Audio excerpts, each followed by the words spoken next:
I mean, pricing transformation is probably one of our most important strategies as a business and as a company. And I guess, just to reinforce some of the reasons why it's important to us, effectively there are three key things. First, obviously the South African marketplace is an incredibly competitive marketplace. So as competition introduce new price points or respond to each other, of course we always respond very quickly to maintain equilibrium and maintain competitive position. The second reason why pricing transformation is really important, and maybe this is a little bit less obvious to a lot of consumers, is because of what we call over-the-top arbitrage. And through using proactive pricing transformation and shifting customers onto what we say are healthy structures, we can effectively mitigate and actually control any future value erosion from over-the-top services. But the third reason, and I say the most important reason why pricing transformation is critical to the business, and that is doing what we're supposed to be doing, which is really about empowering our customers. And obviously, as our prices become more affordable, our consumers can consume more. They can use more internet, they can talk more, they can message more, and effectively by improving the affordability, we actually do what we're supposed to be doing, which is really empowering South Africans. Well, there's lots of different ways in which you can effect a reduction in prices, and what we believe the most effective way is what we call much more for more, which is our way of introducing smart pricing structures which do deliver significant value, but ultimately give the customers much more ability to use. Now, probably the best example in the prepay market is definitely something like a power hour. So instead of just giving a rate per minute or something as simple as that, we actually say to customers, say R5, talk as much as you like, as many calls as you like, up to an hour for a day. And power bundles was something we started a year ago. And today now we're selling more than 30 million power hours every month. Why? Because it's affordable, it's simple, and enables customers to actually talk more over the space of a day. And that's what we call much more for more. So they pay a little bit more up front, but they get to use as much as they really want to use. And it's not just voice bundles, it's also things like internet. So for example, we just introduced power bundles for internet. And I don't know if you've been to many townships lately, but the average price for just half an hour of internet usage in a cafe on a PC is around about 10 Rand. Our offer is very simple. It's 3 Rand for up to an hour of internet usage using a mobile device. Again, 3 Rand is incredible value for money, and obviously the more bundles you buy, the better the value you get as a consumer. Ultimately, the reason why we can do this is because of the headroom that we have in our network. And of course, we can fill up our network with as many millions of bundles as customers can afford. Our key thing is making sure customers understand that it's a great value proposition, the bundles that we sell.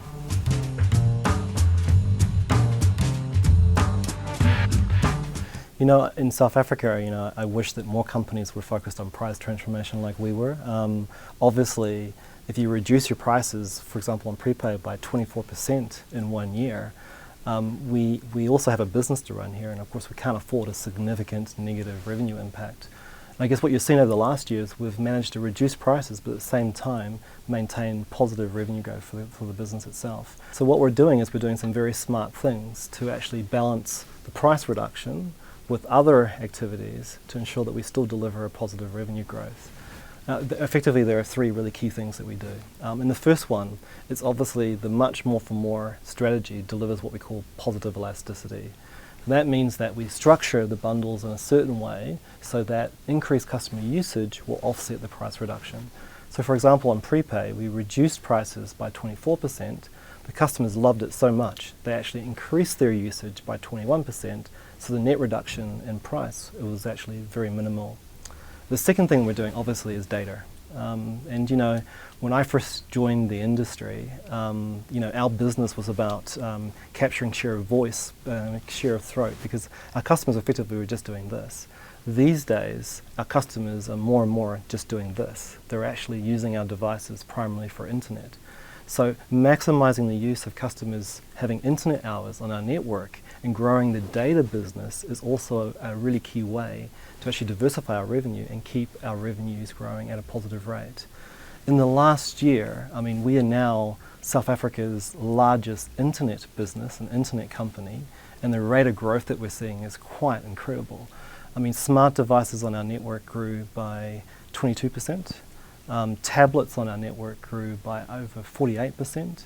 The usage of internet, the number of minutes, hours consumed by customers grew around about 84% on our smart devices. Our internet business is growing at a massive rate. And of course, the more our internet business grows, the more that actually gives us margin and headroom to reduce our prices. So the internet business for us is really critical for helping us to balance out consumer growth.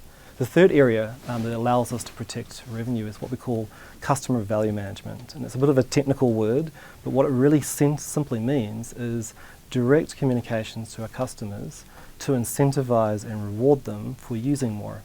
So if a customer has no airtime on their prepaid wallet, we send them a little message which gives them a little benefit or a little bit of incentive to actually top up their airtime. Or if a customer has just topped up their airtime, a little incentive, a little offer, maybe a day of free calling if they spend a little bit more that week. Or if they just about to run out of data, a little bit of an incentive to actually stimulate them to buy a little bit more data. And through very smart and simple direct communication to customers, we can actually build customer base value on a one-on-one sort of level with our customers. So those three things are effectively how we're balancing and offsetting the price transformation and still delivering on the positive revenue growth. I think going forward, as we become more of an internet business, our network becomes an amazing way in which we can deliver new, amazing services. So for example, we can use our network to deliver retail offers. We just launched a service called Voucher Cloud in January, and it's a new business for us. We don't know much about it, but we can use our scale to leverage deals from retailers to deliver benefits, offers to our customers' mobiles. We launched in January. I think we now have had over 1 million customers that have actually viewed the service, and we've had over 250,000 redemptions. So people have taken their device into a store and said, look, I want this half-price deal at the movies, or I want my free ice cream from McDonald's, and they're actually using our network to get better deals on their normal retail purchases. Also things like cloud. We launched cloud just a quarter ago.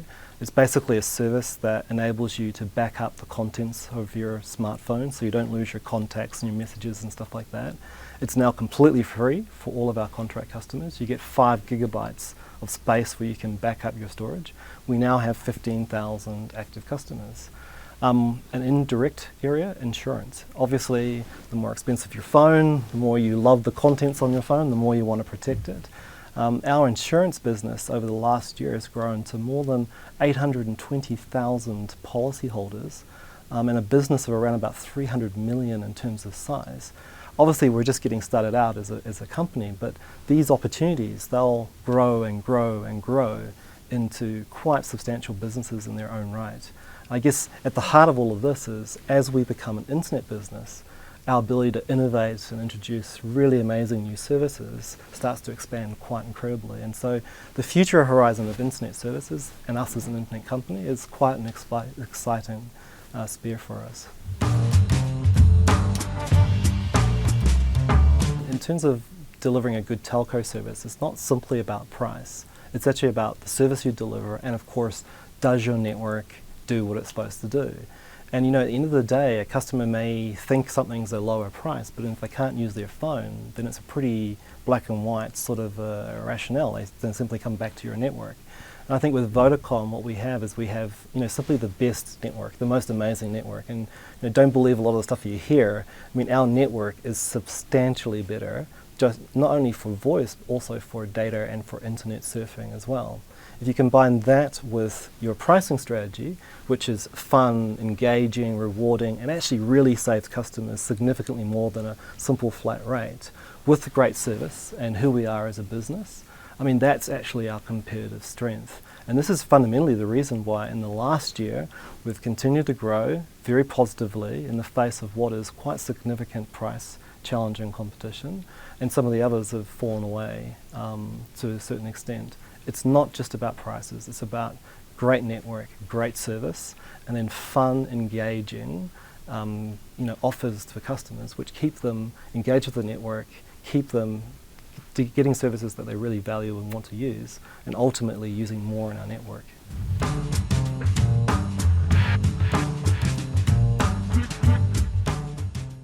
So I think we need to get back to a more balanced perspective, and I think we need to get back to actually talking to customers about real customer benefits in a way that's clear and transparent and not confusing. All we're doing right now is just becoming price-oriented retailers, and people are forgetting what's good about some of the operators, in particular, of course, for us.